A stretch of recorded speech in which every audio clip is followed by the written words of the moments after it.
So, ito na yung plate number ko. So, may nakasulat ito. Please wait for the certificate sent to your email. Thank you. So, sa susunod na video ay pakita ko sa inyo yung certificate nito. Check natin sa email at tingnan natin kung meron ba. At yung lumabas dito na plate number ay hindi tugma sa plate number ng LTO tracker portal na ina-apply ko, yung lumabas doon. Pero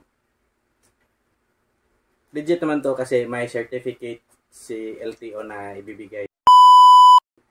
Okay mga Mars and Pars at mga kamotor ko, andito na yung parcel natin from Google Express, yung ina-apply natin sa LTO tracker. Ito na yon. Ito yung Google Express, yung pangalan. Na-apply ko to last July 22, 2025 at na-deliver to sa akin noong September 23, 2025. 2 months. So, sa mga nag-apply dyan sa LTO tracker, habaan nyo ang pasensya kasi 2 months talaga yung dumating sa akin dahil sa probinsya din ako. Hindi ko lang alam sa inyo kung ilang months kung nasa city kayo. So ito, tingnan na natin kung ano ang nasa loob. Ang na-deliver pala nito ay hindi talaga yung Google Express, yung LBC na rider. Sinabihan ko yung LBC na rider bakit sila ang nag-deliver. Sabi niya, pino-forward lang daw ng Google Express sa LBC. Kaya sila na lang yung nag-deliver sa akin dito sa probinsya. So, nationwide naman itong Google Express via LBC na siguro. Yung iba na hindi mahatid talaga. Makuha sa lugar nila kung walang Google Express yung iba. Yung LBC nationwide naman. Okay. So ito may nakasulat dito na from Land Transportation Office, Central Office, Pinahan, Quezon City, Metro Manila. May contact number din sila. So pangalan ko at address ko. At may pala dito. Delivery LBC Visayas. Ito. Delivery LBC Visayas. Video ko lang to para makita nyo. So, ang nakalagay dito ay pick up August 6, delivery August 14. Pero hindi to na actual talaga dahil sa ang dami sigurong backlog ng LTO kaya ng 2 buwan yung sa akin dito. Probinsya naman yung lugar namin dito. So tingnan natin kung anong laman, kung ang actual na data sa plate number ko at saka yung dumating ay sakto ba. So, na natin to. Tingnan natin yung sticker. Tingnan natin kailangan natin baka magamit pa.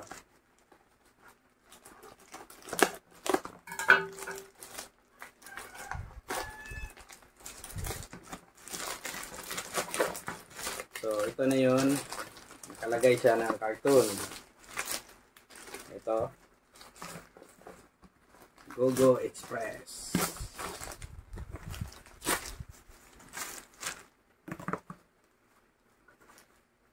Google Express shipping card. Land Transportation Office. Mayroong LTO. LTO na logo. Dito. So, buksan na natin dito.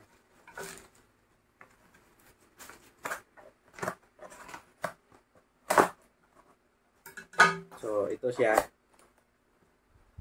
So, ito. Ito na yung plate number ko. So, plate number lang talaga.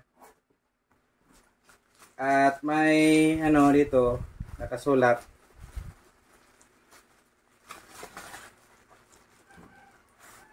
So, ito na yung plate number ko.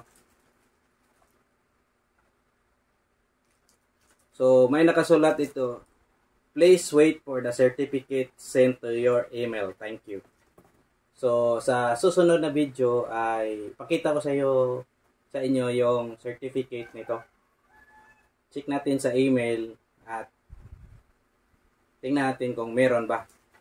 At yung lumabas dito na plate number ay hindi tugma sa plate number ng LTO tracker portal na ina-apply ko. Yung lumabas doon. Pero legit naman to kasi may certificate si LTO na ibibigay through email. So, ito na yun. Maganda naman. So, dalawang letra. 1, 2, 3, 4, 5, 6. Dalawang letra, 4 na numero. Ito. So, sa mga nagtatanong dyan kung kailan talaga makuha yung plate number through LTO portal, maghintay-hintay lang kayo kasi talagang maraming backlog yung LTO. Tapos marami ding nag-a-apply, hindi lang tayo. Marami din. Kaya lalo nasa probinsya, talagang aabot ng 2 buwan. Ito 2 buwan sa akin kasi nasa probinsya ako. So ito na yung plate number natin. So, legit talaga yung LTO portal ng LTO sa ltotracker.com. Doon lang kayo mag-apply at babayad kayo through GCash at maghintay-hintay lang kayo ng 1 buwan o 2 buwan. Sa akin, 2 buwan kasi nasa probinsya ako. So, sa mga nagtatanong kung may certificate ba ito, yung certificate nito ay sent nila through email. Doon sa LTO portal na maglagay ka ng email doon nila i-send yung certificate nito. Hindi tugma yung plate number at saka LTO portal dito. Yung plate number na na-receive ko at saka sa LTO portal na lumabas doon, hindi tugma. Pero legit naman to. Sure ako legit to. Hindi ko alam kung bakit hindi tugma. Baka may lang siguro. Ang LTO na ang may alam. Pero legit to. Sa susunod na video pakita ko sa inyo yung certificate nito. Send through email. Okay. Mga Mars and Pars at mga kamotor ko, sa mga hindi pa naka-follow and like sa aking Facebook page, baka pwede tayo makahingi ng pabor sa pag-like and follow. And hindi pa naka-follow sa aking TikTok account at huwag kalimutan mag-subscribe sa aking YouTube channel para may gana pa rin tayo mag-vlog at mag-travel. Sa susunod na video, kita-kits. See you!